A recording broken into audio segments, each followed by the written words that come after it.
He only wanted to check his bank balance. A simple request. A routine moment. Just a single dad trying to stretch the last few dollars until the month ended. But when the tired officer at the Fleet Command Center glanced at the screen and chuckled, that laugh died in his throat. His face drained of color. The room fell silent. And suddenly, every person in the command center turned toward the single father in disbelief. Because the balance wasn't just wrong. It was impossible. It was world-changing. And this is the story of how a quiet, exhausted father became the center of a destiny he never asked for. Ethan Hale had always been a man who carried more weight than he showed. At 36, he worked 2 jobs, slept 4 hours a night on good days, and spent the rest of his existence fighting to give his 8-year-old daughter, Mira, a life she could smile about. She was the reason he woke up. She was the reason he hadn't broken under pressure. But lately, even his strength had limits. The bills piled like mountains. The medical fees for Myra's recurring heart episodes were choking him. And the old hover van he used for deliveries was coughing its last mechanical breaths. Everything felt like it was slipping out of his hands. On a cold evening, rain streaking down the windows of the Fleet Command building, Ethan stepped inside to complete his delivery shift and receive his weekly digital credit load. He didn't expect much, maybe a small bonus if his supervisor had noticed his extra hours. He was soaked, exhausted, and hoping only for a balance that could keep food on the table a few more days. "Badge, please," said Commander Rax, barely looking up. Rax was strict but not cruel, just another man tied to routine. Ethan swiped his worker ID. The screen flickered.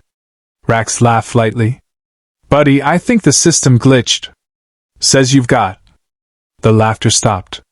Rax leaned closer. He tapped the screen. Then again. He reset the system. Rescanned the ID. He swallowed hard. Behind him, the large holodisplay updated itself, projecting Ethan's account balance in massive blue digits. And the room fell so silent Ethan could hear his own pulse thundering in his ears. Because displayed on the screen was not the small sum he expected. Not a bonus. Not even a miracle deposit. It was a number so large it didn't make sense.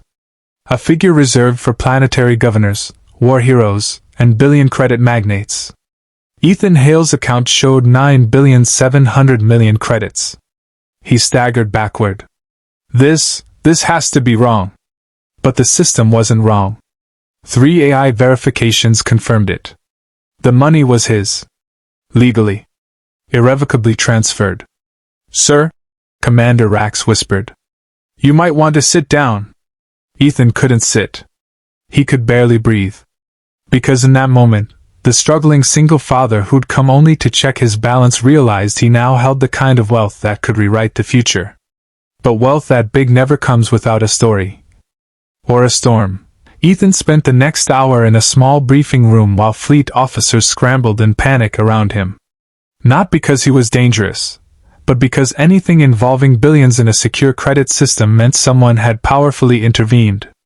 He sat alone, hands trembling, Myra's picture held between his fingers. Her bright smile steadied him. But inside, confusion and fear twisted like vines around his heart. When the door finally opened, it wasn't Commander Rax who walked in. It was a woman, tall, composed, wrapped in a deep navy cloak adorned with a single silver emblem. The emblem of the Guardian Order, a legendary group known for ancient vows and unfathomable resources. "Ethan Hale," she said softly. "My name is Celine Ariner. And I am here because the transfer you received was no accident." Ethan blinked. "I don't understand. I'm nobody." "No," she replied, her voice calm but filled with something he couldn't name. "You are someone very specific." She placed a small data crystal on the table. When it activated, a hologram shimmered above it. A man with Ethan's eyes. And Ethan's jawline. But older, worn, and dressed in the armor of the ancient guardians. "That man," Celine said, "was your father." Ethan's breath hitched. "I never knew my father." "You were never meant to until now," she answered. She explained slowly, letting each truth land like a stone in still water. His father had been a fleet guardian, one of the protectors of lost technologies and ancient star routes. A hero who'd vanished on a classified mission decades ago. Before he vanished, he had prepared an inheritance. Not just wealth, but responsibility.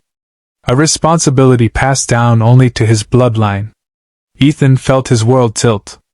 But Celine wasn't finished. There is a relic, she continued. A key capable of activating an artifact that can either save this world, or destroy it. Your father hid it somewhere only you can access.